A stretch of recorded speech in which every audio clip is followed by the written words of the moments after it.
Olá, professor! Aqui é o Lucas Carvalho e hoje eu vou te apresentar a minha perspectiva sobre a preparação de uma aula, a preparação de uma boa aula, o planejamento de uma boa aula, de uma aula eficiente que vai ajudar muito o seu aluno a atingir os objetivos dele com o que você tem a ensinar. Tanto para você que dá aulas particulares, tanto para você que dá aulas em turma, para você que dá aulas de línguas, de reforço escolar, que dá aula daqui a pouco no ensino formal, para você que dá aula de algum instrumento musical ou uma dança, qualquer coisa que você ensine para qualquer público, para qualquer quantidade de pessoas, uma ou várias.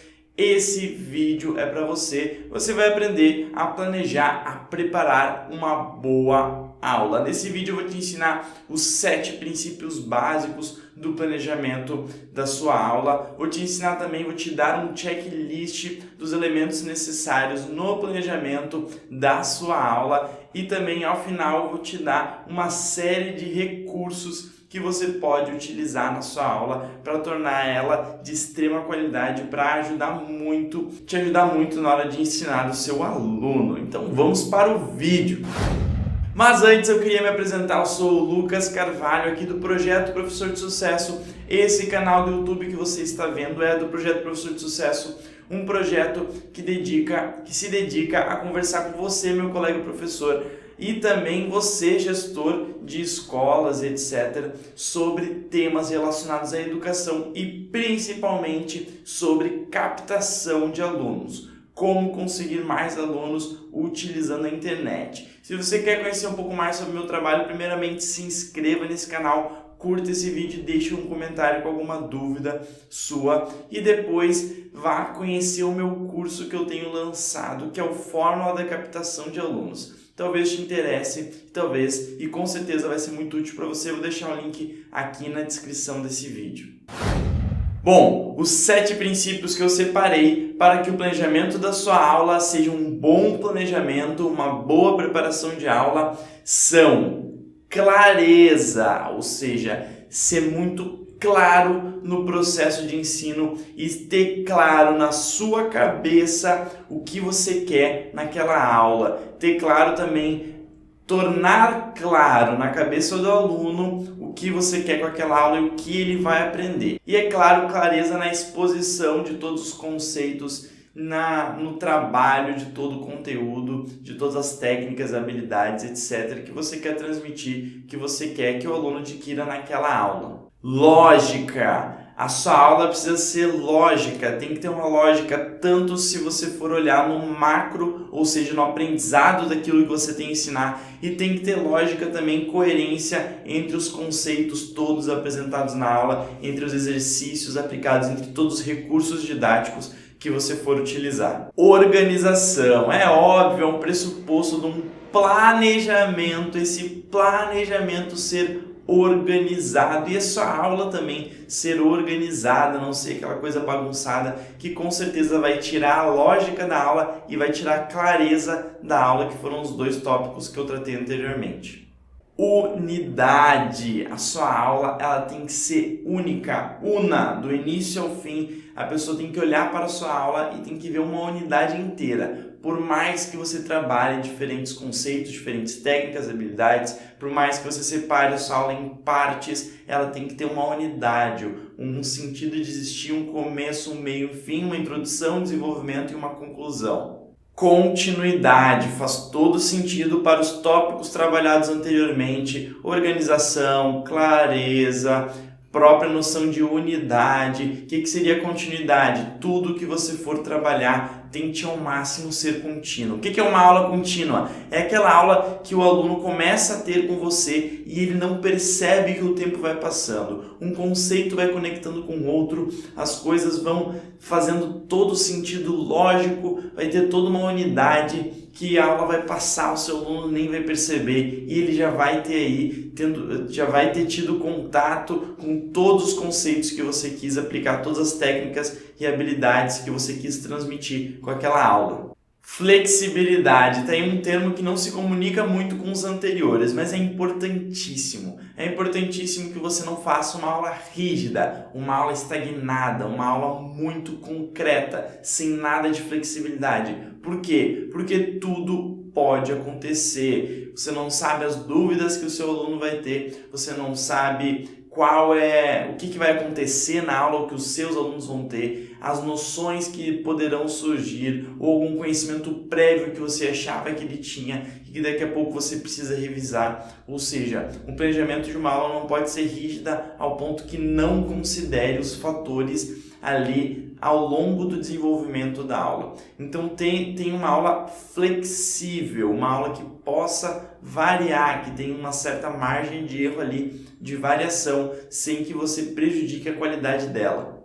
O último princípio fundamental que eu tenho para te apresentar é o princípio da objetividade. A sua aula tem que ter um objetivo, um grande objetivo e objetivos específicos. Aliás, esse grande objetivo não pode ser grande. O grande objetivo mesmo se dará em longo prazo, o resultado, a transformação que você quer dar para o seu aluno a longo prazo.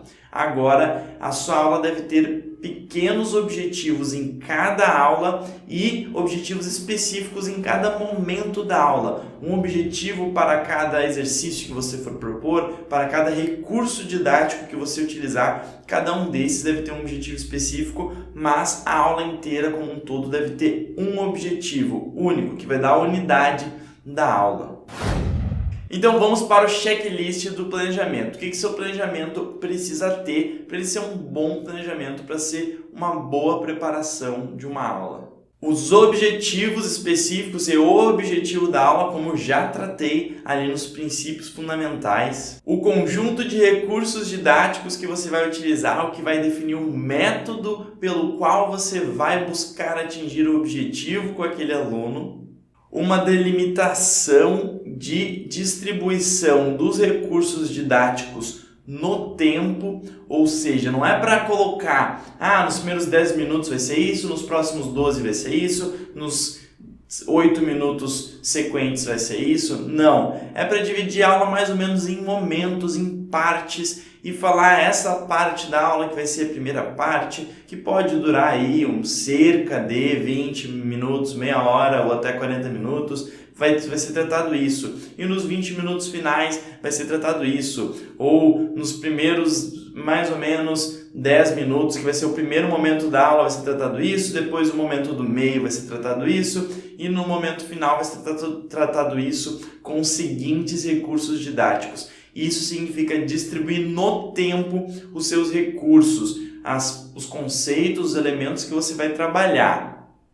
E por fim, uma das coisas mais esquecidas por nós professores é um método de avaliação. Tanto a avaliação da aula, para ver se aquela aula foi produtiva, foi legal, gerou uma transformação, gerou reflexão, gerou um avanço no ensino ali, tanto se o seu desempenho como professor foi satisfatório e também, principalmente, avaliar se o aluno conseguiu absorver aquele conhecimento. Ou seja, nesse momento você vai refletir: como eu avalio essas coisas, como eu avalio todos esses elementos que eu falei, para saber se deu tudo certo, se deu tudo ok, e principalmente para te ajudar a delimitar os recursos, os métodos, a distribuição do tempo, os objetivos das próximas aulas que você vai ter com esse aluno. Esses foram os 4 pontos do nosso checklist de planejamento, os 4 pontos que o seu planejamento precisa ter para ser um planejamento eficiente, para ser uma preparação de uma aula eficiente. Agora eu vou te dar alguns exemplos de recursos didáticos que você pode utilizar, pode vir a utilizar na sua aula particular, na sua aula em turma, para conseguir trabalhar os conceitos que você quer trabalhar, para conseguir aplicar, para conseguir ensinar as técnicas que você quer ensinar, para tentar transmitir as habilidades que você quer que o aluno tenha.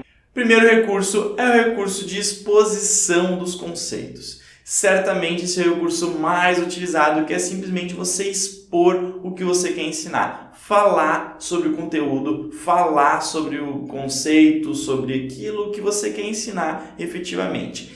Esse recurso deve ser utilizado agregado a outros, tanto anteriormente a ele quanto posteriormente a ele. Nunca deve ser utilizado sozinho. Não pode haver uma aula inteira que tenha apenas o recurso expositivo, uma aula inteira com exposição, porque senão se torna uma aula chata, uma aula tradicional demais, o aluno não vai conseguir absorver direito os conceitos. Então você deve aí, com certeza, unir essa prática expositiva com outras para que a aula ocorra de maneira mais dinâmica, seja uma aula mais lúdica, uma aula que realmente mais efetiva e que ajude mais o seu aluno.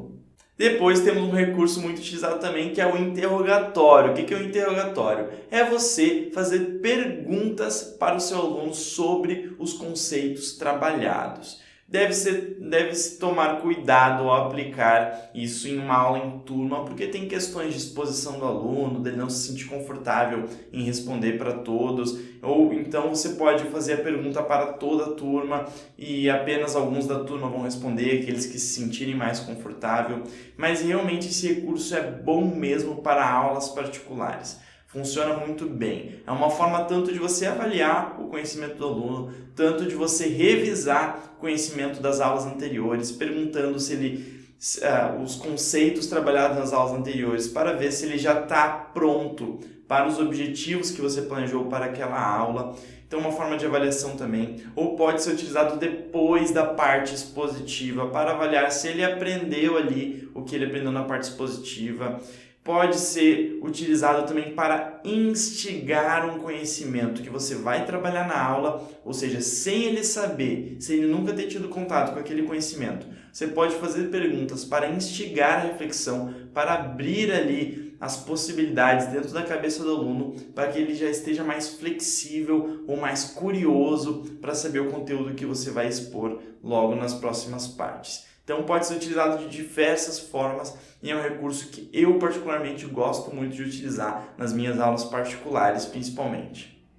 Resolução de problemas. Não confunda com interrogatório. Interrogatório são perguntas objetivas sobre os conceitos. Agora, resolução de problemas é quando você propõe dinâmicas que partem de pressupostos problemáticos e a resolução desses problemas vão utilizar os conceitos que você ensinou ou que você pretende ensinar. É parecido com o interrogatório, mas o interrogatório é um pouco mais objetivo. Resolução de problemas exige mais tempo de reflexão do aluno, é mais aplicável na prática, no dia a dia do aluno, porque você vai tentar propor problemas cotidianos, ou até nem precisa ser cotidiano, você pode inventar pressupostos fantasiosos, de fantasia também, para que ele resolva esses problemas utilizando os conceitos que você já ensinou ou que você pretende ensinar logo em seguida. Também vai instigar o conhecimento dele,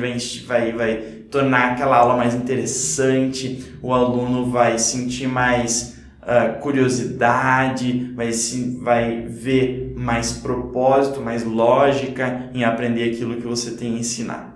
Somado à exposição, você pode utilizar recursos de mídia. O que seriam recursos de mídia? Vídeos, textos, áudios, enfim, o que a sua criatividade quiser. Você pode somar isso à exposição, como eu já falei. Você pode também utilizar isso no meio do interrogatório, da sua técnica de interrogatório, ou no meio da sua técnica de resolução de problemas. Enfim, utilizar esses recursos mais contemporâneos, principalmente os mais contemporâneos. Dá para utilizar textos, enfim, outros recursos, mas utilizar vídeos é muito interessante, porque é um recurso já audiovisual, né, que vai estimular bastante tanto outros sentidos do aluno, né? Ele vai pensar, ele vai olhar, ou ou vídeos que tenham imagem, textos e áudio, ou seja, vai estimular o máximo possível ali o aluno, vai tornar a aula mais interessante, vai tornar a aula mais dinâmica. Então é muito interessante que você utilize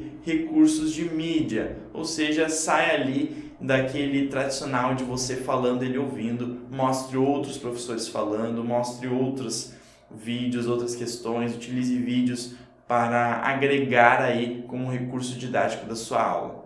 Último exemplo de recurso que seria muito interessante se você utilizasse com frequência nas suas aulas são jogos e dinâmicas.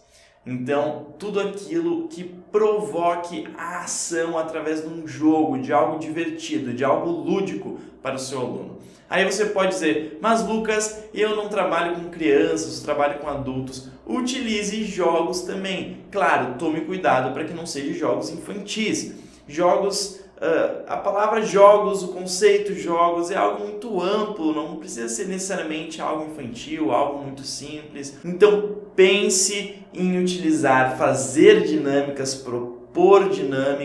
propor jogos que podem ser unidos à questão ali da resolução de problemas, podem ser jogos que gerem problemas para que sejam resolvidos utilizando conceitos que você trabalhou, que você pretende trabalhar. Então jogos e dinâmicas com certeza é um tópico, um elemento, um recurso que você pode usar e abusar aí nas suas aulas, que é muito bom para o aprendizado do aluno.